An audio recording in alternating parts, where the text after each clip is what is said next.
cagaarshowga sidiisa waxa weeye caabuq ku dhaca beerka oo ay sababaan xanuunada viruska ee kala ah A, B, C iyo D.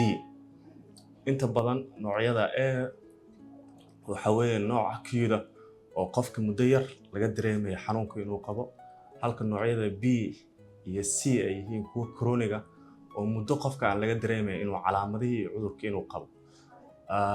cudurkani loo yaqaan hepatitis B iyo C da qaasatan waxaa la sheegaa in ku dhawaad 304 milyan oo qofood ay la dhibaataysan yihiin adduunyada, halka cudurka complicationada ama dhibaatooyinka ka dhasha ay u dhintaan ku dhawaad 1.3 milyan oo qofood sanad walba. qofka dhibaatooyinka ku imaan kara waxaa ka mid ah heer in shaqadii beerka uu istaago, qofkii uu kansaro qaar uu isku bedelo muddo dheer hadduu hayo, qaarna ay naftooda ku waayaan.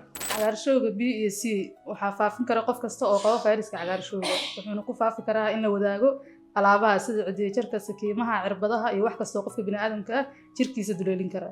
sidoo kaleete wuxuu ku gudbi karaa isu tagga labada qofood. sidoo kaleete hooyada waxay u gudbin kartaa cunugeeda xilliga dhalmada. haddii aan la daaweynin wuxuu keeni karaa dhaawac beerka oo shaqada gaba ama kansarka beerka, wuxuuna sababaa ama keeni karaa geeri. cagaarshowga waxaa laga hortagi karaa in la isticmaalo cirbado nadiif ah, sakiimo nadiif ah, ku ekaanshaha godashaada iyo hubinta baaritaanka lamaanaha guurka ka hor, hubinta badbaadada dhiigga haddii qof lagu shubayo, iyo tan ugu muhiimsan oo ah in qofka uu qaato talaalka cagaarshowga ee hepatitis B-ga. haddii horey uu kugu dhacay cagaarshowga, la xiriir dhakhtarkaaga si aad u ogaatid xaaladaada caafimaad ee aad ku sugan tahay iyo saameynta uu kugu yeeshay. talaalka cagaarshowga waa mid badbaado leh oo wax ku ool ah. talaalka hepatitis B-ga wuxuu ka mid yahay talaalo la siiyo carruurta iyo dadka waaweyn, wuxuuna ka ilaalinayaa cagaarshowga noloshaada oo dhan.